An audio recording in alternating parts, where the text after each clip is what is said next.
What's up, guys? It's Tajae here, back with another Last of Us Part 2 video.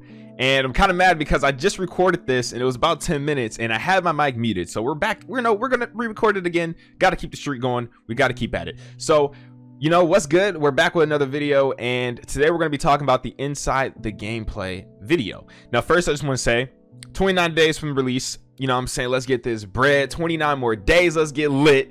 And, you know, let's go over, you know, this video that they dropped today. Now, I know a lot of people were upset about the Inside the Gameplay video just because people were expecting brand new gameplay, and that's not at all what I was going into this video thinking.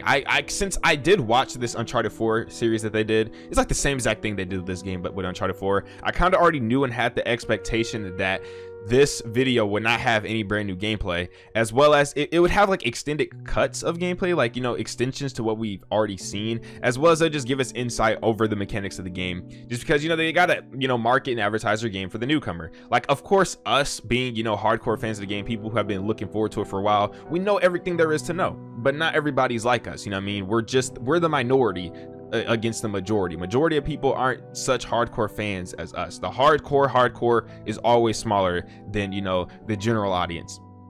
So yeah, this obviously wouldn't really appeal to us, but there is a few like key aspects that they talked about in this video that I love to go over in my video. So because, you know, we are the hardcore, of course I got to find something deeper that we will be able to elaborate on, and that, you know, I want to elaborate on to give to you guys, just in case you didn't really notice what they're actually going over. So first, I just want to talk about the level design of the last part 2. So we know the level design to this game was much bigger. Obviously there's more open-ended areas and encounters. We saw this inside, you know, Outbreak Days gameplay, and they also said, you know, it tightens down and opens up again. But they actually elaborate on this, and who actually did talk about it was Anthony Newman, and, you know, he went to say, of course, like, the game is much bigger. It's the biggest game they've ever made. It's much more larger in scope. Like, you know, it's much more vast, and it's so big to the point where you can actually miss entire story beats or like different encounters completely if you don't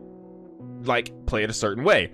So for instance, there's a lot of different player bases that will see a lot of different things. Now, it's not really like a game where if you do this, said this, it changes and alters the story along the lines. It doesn't do that. Like, we also have the same point A to point B story, the same canon story, the same canon ending. Like, we're all gonna have the same experience, but it's to the point where like we're all gonna experience different things within our journey compared to like the next person, because we all have our different play styles, and, you know, some people explore more than others, some people don't explore as much as others, and, you know, maybe you just organically won't come across a certain encounter. So that's pretty cool that there'll be like different side stories or like different encounters that different players could go through, and that also really like bumps up and increases the replayability of the game.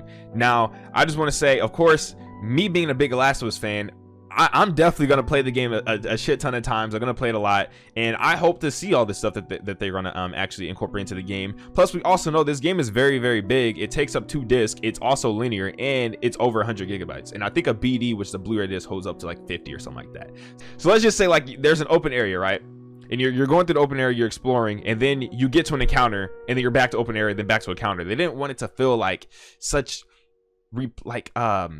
so bouncy back and forth and very, what's the word I'm trying to think of here, very like just repetitive, you know what I mean? Like, they want to actually feel like you're organically like traveling through this world, engaging into this world, going deeper in, and you're also fighting and learning things and getting through the story beats, like all organically, and for it to just all fit. Like, they built everything in this game to fit the openness of the level design, which is really cool. Again, that's dope, because that makes for a great game. It doesn't make it to where, you know, it just feels like placed, like, okay, this area is open, and then you're back to a narrow path, and then that area is open. Now, we do know that Neil Druckmann did say, though, about the, like, you know, how open the game is that they don't want it to be so open to where, like, because again, the game is about story, it's not open world game. They didn't want it to be like so open to the point where, let's say there's a major story beat going on and the player isn't focused on what's the main objective. So for instance, let's say there's a huge story beat,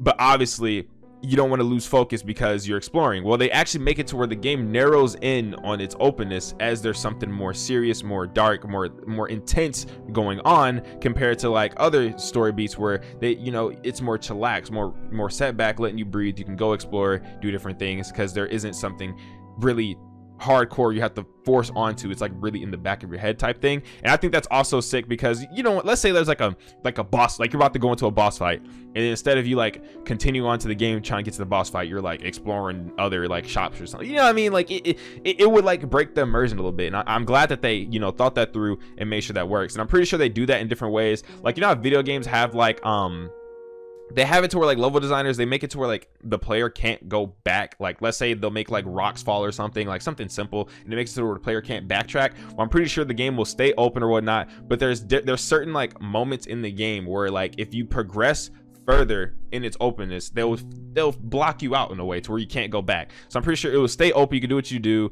You obviously follow the main story and everything, and it'll be very linear. It's not like you're going anywhere you want, but the second you bypass a certain like barrier or like a certain threshold, it will make it to where you can't actually go back. But of course they'll do that organically and seamlessly through like maybe like a cutscene, or they'll block something off, or they'll have something going on in the game that won't make you really think about it, but you if you were to turn around and see, like you would understand that there's no going back, but you're really opened up into another, you know, explorative area, which is that's pretty cool. Now I'm not saying the entire game is gonna like be open like that, but it's still a linear game. It's going to have its open areas, but not to the point where you're thinking like God of War, where you can go anywhere you want to and there's like a map and stuff. Like I'm sure it won't be like that.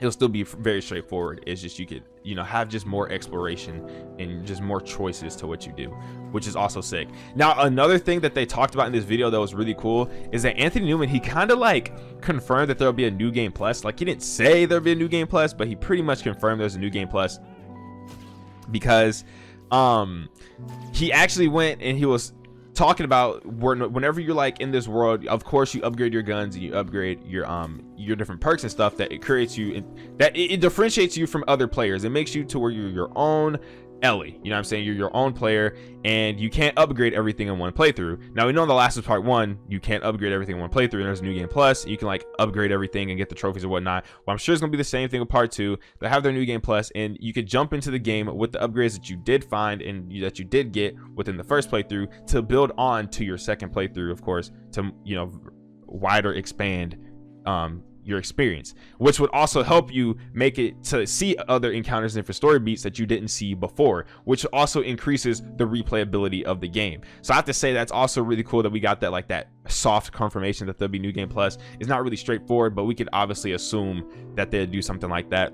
because you don't want to keep playing the game and then you can't ever have like every single upgrade. Like of course there would be a certain point in time where I think as a player we deserve to be overpowered, and if we're playing the game multiple times, then that's the experience that we deserve to have to try out. So yeah, that's like everything from the inside the gameplay video. I was really pleased with it. I really enjoyed seeing somebody else talk about the game, because, you know, I'm a creator. I'm always talking about this game, making videos, content for other people to watch, but I don't really get content that I get to digest and watch about the game. So it felt good that they like dropped something that I could watch and, you know, get some insight. And then of course, me being an analyst, me looking deeper into things and what they're saying, you know, I could take different things that probably you guys didn't notice and relate it to you guys, or also like the newcomer who might be looking up on the game because now they're excited. So yeah. But the last thing I want to touch on is that yesterday was actually the 30-day mark. Today again is the 29-day mark. We have 29 more days until the part 2 comes out. And yesterday they dropped like a bombshell with like these limited editions. The console is going to be beautiful, and of course I didn't buy it just because I've already spent so much money on this game, as well as you know, I already have like a pro, I already have like the collector's editions. It just wasn't, it didn't feel like a necessity for me to buy. Like as a fan, I would love to get it, but it just feels like it would be a waste of money. So no, I didn't cop it, but I did go ahead and spend $70 on the controller, which is, you can buy the controller separate, and that's just something that I want. I love to use that on my first playthrough of the game, of course. But yeah, I'd like to know like your opinions about the console down below, and I also want to know, like, did you guys buy it by any chance? Did any of you like actually spend money to get the limited edition console? I'm really interested to see about that. But yeah, that's like my little quick recap about what I noticed about the inside the story trailer, or I guess inside the gameplay, not story, inside the gameplay video, as well as, you know, my thoughts on the limited edition stuff, because, you know, again, it's pretty cool, and I just want to talk about it. But yeah, Thank God I didn't mute the mic this time. If you guys enjoyed the video, if you could be sure to leave a like. We're now 29 days away from The Last of Us Part 2, and if you're hyped, be sure to subscribe and share this video to other people, because again, we're going to be doing a series every single day, a brand new video about this game in some way, form, or fashion, and it's just to keep the positivity and the vibes amongst the community, because we're all excited for the game and we can't let nobody take this away from us again. So again, be sure to leave a like, subscribe to the channel, and I'll see you guys tomorrow with another banger.